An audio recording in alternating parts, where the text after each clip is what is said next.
వాళ్ళకి ఏమొచ్చింది? స్వస్థత వచ్చింది, శుద్ధులైపోయారు.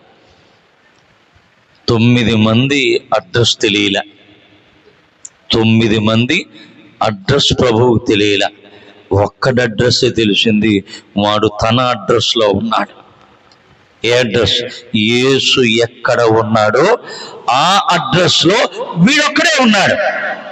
ప్రభు అంటూ ఉన్నాడు, 10 మంది శుద్ధులైరే కారా, ఆ 9 ఎక్కడ?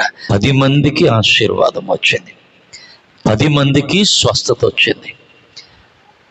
వారిలో 9 మంది ఆశీర్వాదంతో సరిపెట్టేసుకున్నారు. వారిలో 9 మంది ఆశీర్వాదంతో సరిపెట్టేసుకున్నారు. ఇది నాన్న ఆశీర్వాదాలతో సరిపెట్టేసుకునే విశ్వాసుల సంఖ్య ఎక్కువైపోయింది. అందుకని స్వస్థత అంటే పొలోమని పరిగెట్టేస్తున్నారు, వ్యాధులు పోతాయంటే పొలోమని పరిగెట్టేస్తున్నారు, ఇక్కడ మేలు జరుగుతుంటే పొలోమని పరిగెట్టేస్తున్నారు.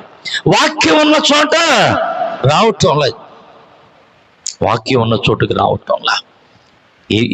ఈ 9 మందికి ఏం కావాల్సి వచ్చింది? చాలు, యేసుని అడిగాం, ఆయన మా మాట విన్నాడు, మాకు స్వస్థత ఇచ్చాడు, ఇప్పుడు మాకు వ్యాధి పోయింది, ఇంకా మాకు ప్రభు అవసరంలే.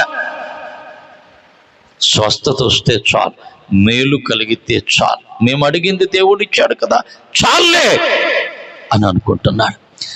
10వ వాడు అలా అనుకోలే. నాకు ఆశీర్వాదంతో పాటు ప్రభువు కూడా కావాలి అని అనుకున్నాడు. ఆశీర్వాదంతో పాటు ప్రభువు కావాలి అనుకున్నాడు కనుక యేసు పాదాల దగ్గర వాడు వచ్చి ఆయన పాదాల మీద పడిపోయాడు. ఇప్పుడు వీడికేమున్నాయి? ఆశీర్వాదము ఉన్నది, యేసు ప్రభువు కూడా